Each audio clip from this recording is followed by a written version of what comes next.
to other Rebecca. My name is Deborah.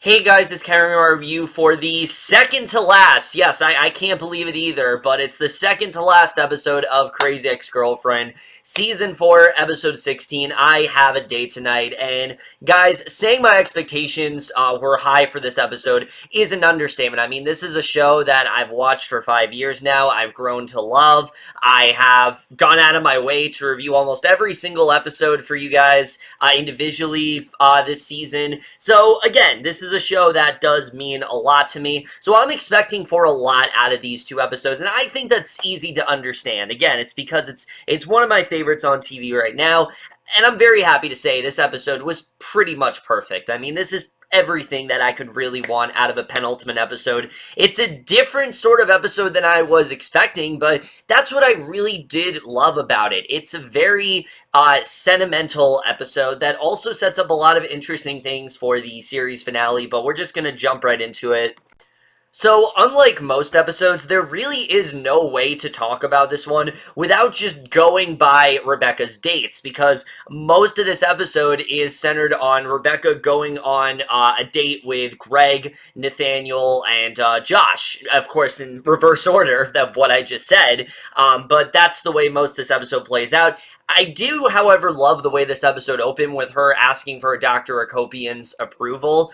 And you can understand why she's going to her, because how many times has Rebecca let her, fictitious love life get in the way of her disorder and her trying to move forward? And again, it just shows the growth that Rebecca has to go out to Dr. Akopian and to ask her for permission. And Dr. Akopian tells her that it's a good thing. It lets her realize, who she is and, who she's happy with and things like that. And that really is her final key to happiness. And that's what this entire show has been about. It's about her trying to find that pursuit to happiness. And in turn, it's going to help her realize who makes her happy. And that's something that I think this episode showed very well. And I think this was a very good way to start things out.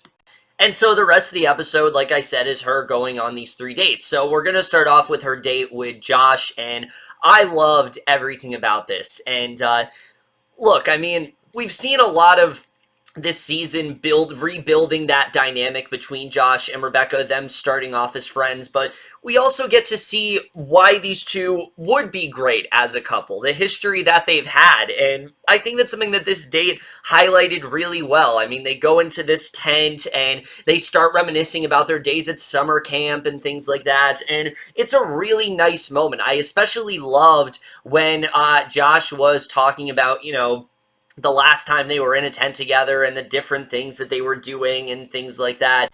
And knowing the bond that they had, it made this date that much more special, I think, because as Josh said, it's really them trying to bring things full circle. I mean, the last time they had a date like this, it was in a tent, and all the hot dogs and things like that. All of that was really great, obviously. But what I really love is, again, just the tenderness between those two, the years of history that they have. That's something that's unique from Josh, that's Nathaniel and Greg just don't have. Josh and Rebecca have a huge history, and I think that's something that we very much did see here, and considering what Josh said, it would not be, it honestly would make a lot of sense if the logical path moving forward is to get these two together and to end the show with them together. And again, considering a lot of this season has focused on trying to reaffirm their relationship and them rebuilding that trust in each other, I would not be surprised if we do end things there, considering how things did end here. And as we know, when it ends, I mean, she texts Paula and says that, the date was perfect. And I don't think there's any superficialness to that. I think Rebecca genuinely felt this was perfect. This was everything she could have wanted from Josh. It reminded her the love that she really does have for him. It reminded her why they really do work so well together. And just everything about this I adored. Rachel Bloom, Vincent Rodriguez III, as usual, they just had fantastic chemistry here, and I just loved everything about this scene. I really couldn't have asked for anything better here.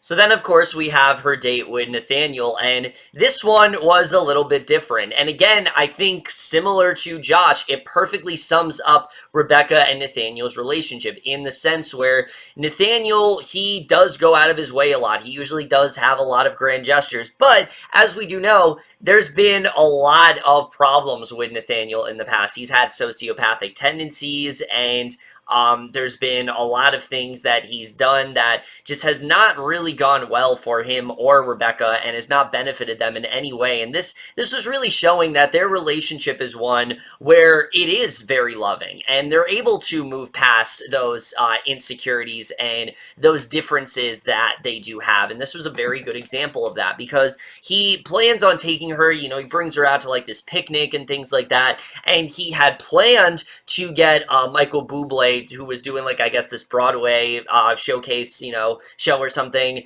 And, he thought he was going to be singing in the park. Turns out it's this other artist who does a bunch of like disco music and things like that. And while neither of them are really that into it, they enjoy it because they're with each other and they try to make the best of it. And again, it's a really great moment for both of them. They're not letting this one sort of they're not letting this one small thing just hold them back. Sure, there's a minor setback there, but they're not letting them hold back their date. They're still enjoying it. I love the moment where, they were both just rocking out to the music. It was really sweet overall. And while it was the shortest out of the ones we saw, I still really did enjoy it. I enjoyed what we got to see from these two. I enjoyed the fact that Nathaniel didn't go all out here. He wasn't really all that upset that he didn't go all out. At first he was, but Rebecca tried to make the best out of it, and she's still satisfied by the way things do go with Nathaniel. Like, similar to Josh, she texts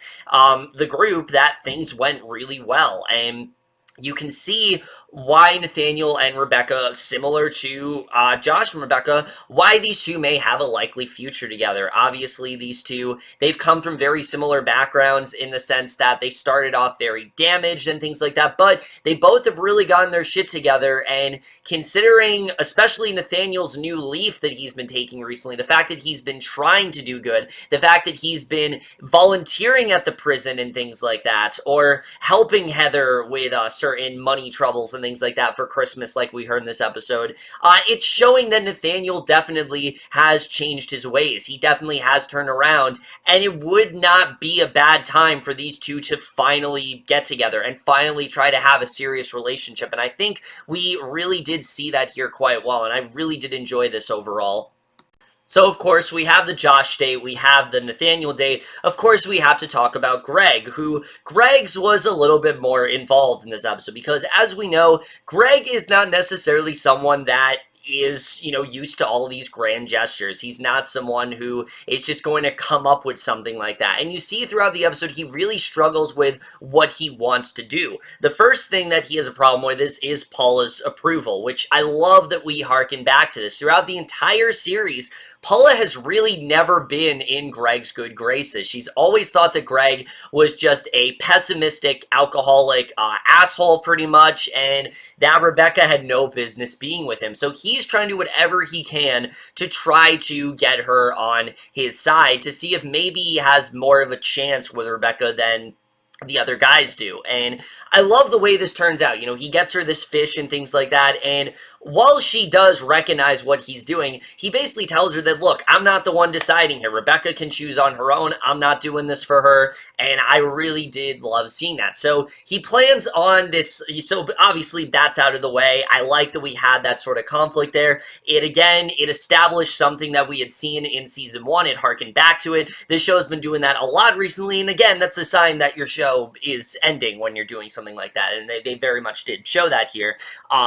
But he plans on this very sort of elaborate balloon ride, but things don't really turn out very well. He kind of gets cold feet at the last minute.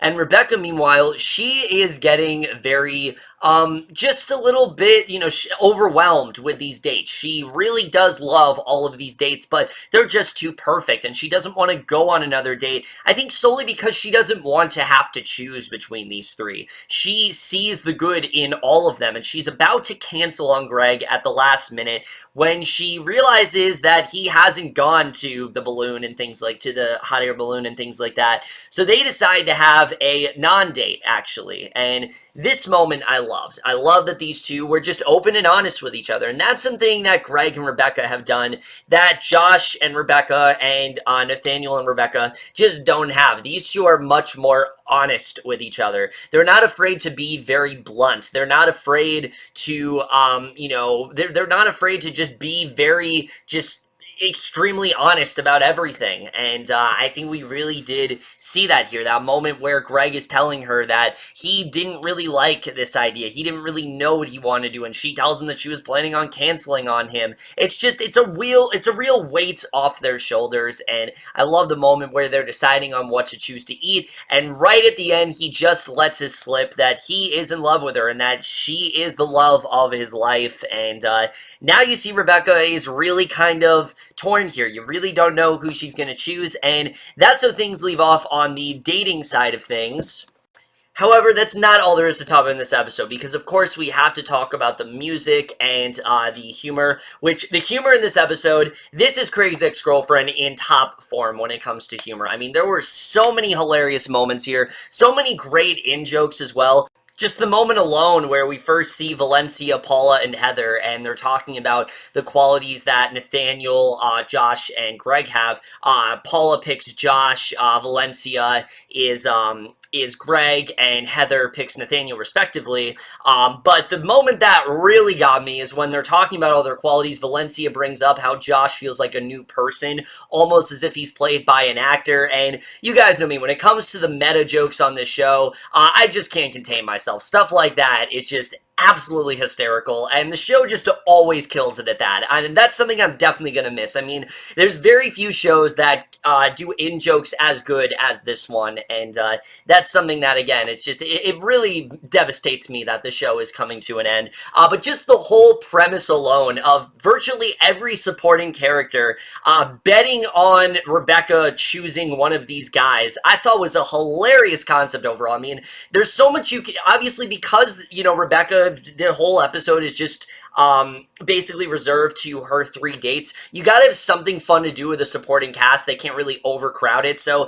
I thought this was really good. I mean, sure, we could have seen more of Daryl and April or something like that, but I'm sure we'll see that in the series finale. For now, I really enjoyed this. I thought this was a really fun thing to do overall, and I really enjoyed all the jokes going on there. Anytime that, something worked out for them at one of the dates and one of them were winning money, that was absolutely hilarious to see. Seeing Paula disgruntled that Nathaniel was winning or that Greg was winning was just absolutely hysterical. But the other thing that really killed me, of course, was Weird Al's cameo. Yes, this came out of nowhere. I did not know that Weird Al was going to guest star on the season, but that moment was incredible. I think it might be one of the best cameos they've ever done, and I love how just quick it was and how random it was. I mean, Greg, he's going in to talk to the guy who's running the hot air balloon, and he tells him that everything's going to be great, but that there is no bathroom, so please do not shit or piss into the balloon,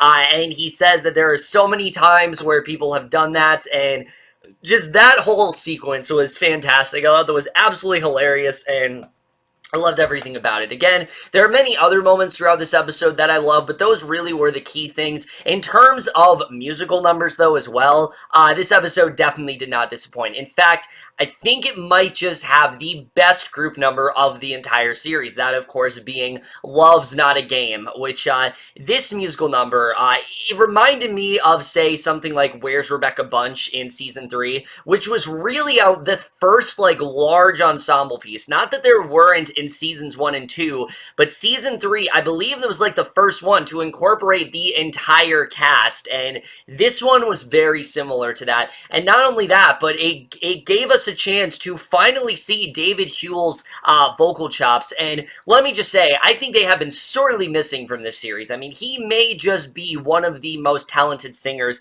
in the entire cast, and that's saying something since everyone is truly extraordinary here. But I loved everything about this number. I love that, you know, White Josh starts off and you think maybe he's not into it, but then it turns out he's just fucking with them, and then he goes along with it as well. Everything between just the little jokes of them, saying that, oh, this is, you know, these are our friends, not horses, but they're going along with it anyway. The total board as well. I mean, just if you pause on the board that says, like, the death pool that Maya had, I mean, that stuff was hilarious. I don't want to get too much into it, but just stuff like that I thought was absolutely hysterical, and I loved everything about this musical number. Donna and Champlin tap dancing. I mean, this is everything we've wanted. Everything you could have wanted out of a Crazy Ex-Girlfriend musical number. Everything I love out of musical numbers, this very much stood for, and I really can't praise it enough. Again, it may just be my favorite group number in the entire series, and fitting because apparently it is the last one, which is very sad, honestly. I mean, I love these elaborate group numbers. I think they're some of the best stuff the show has done. There's so much the show does right, but when it comes to group numbers, I mean, this show just gets it so well, and this is a great example of that, and I'm definitely going to miss it for sure. And again, this episode very much showed me why I love the musical numbers so much, why they are so important in the show, and why I don't think the show would be as good if they weren't there. And I just really loved everything about this one overall. It was so elaborate, it was so masterfully crafted, and I just can't praise it enough.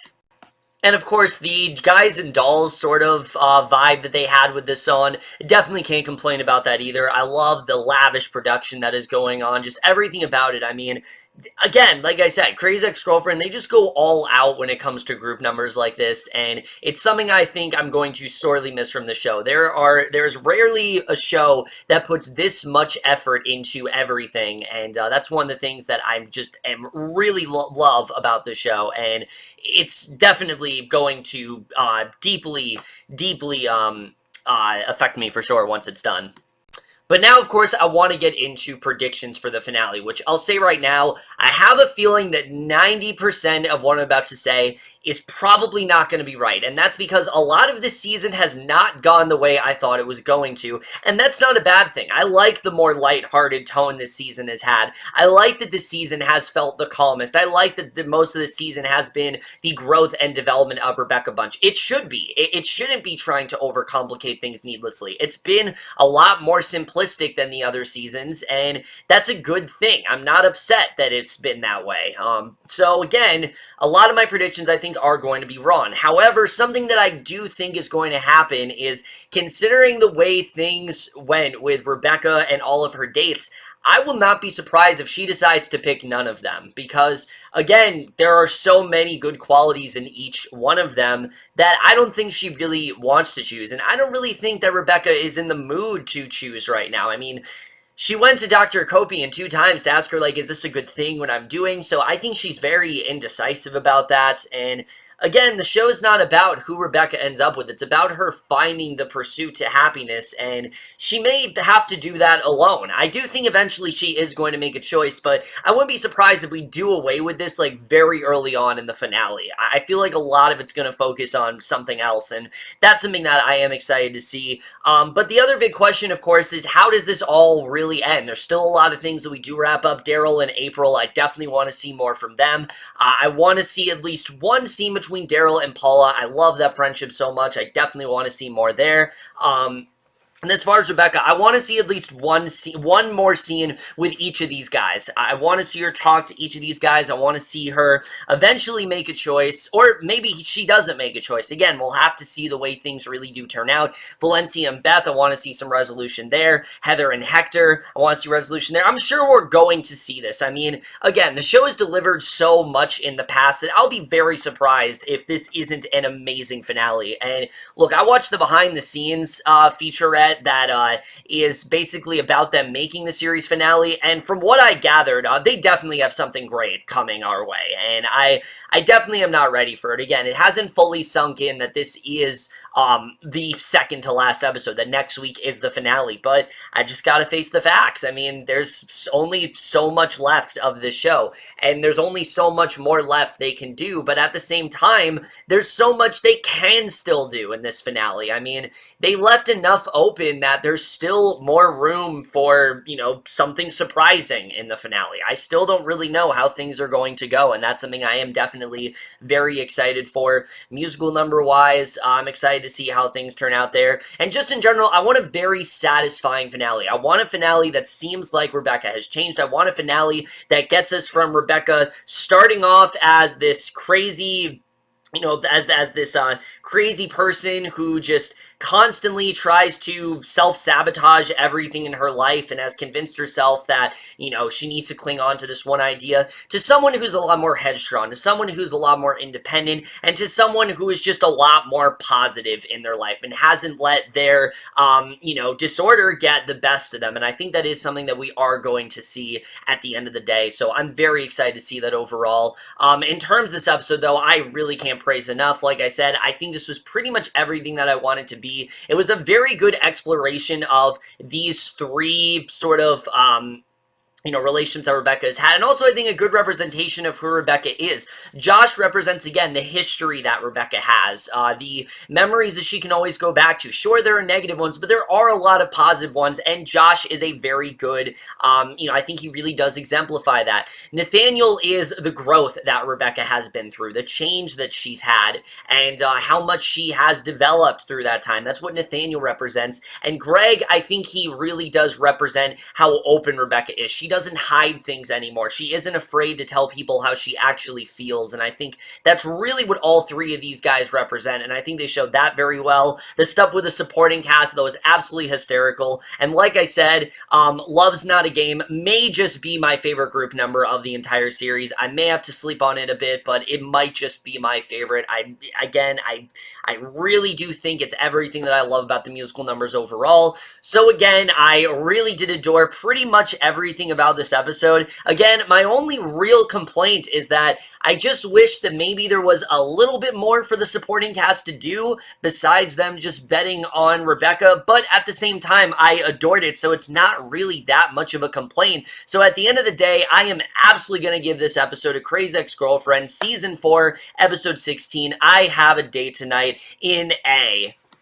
And well, with that, we are now officially towards the end. I can't believe it. I cannot believe that next week is the series finale. But like I said, I am sure they have something really amazing planned. Probably something different from what I just predicted, but we'll have to see the way things really do go there. But that's it for this video. Hope you guys enjoyed it. Let me know what you guys saw of this episode overall. If your thoughts in it, we'll see you guys in my next video. Are you guys excited for the show to end? How do you think it's going to wrap up? Just give me all your thoughts. Would love to hear all of them as always.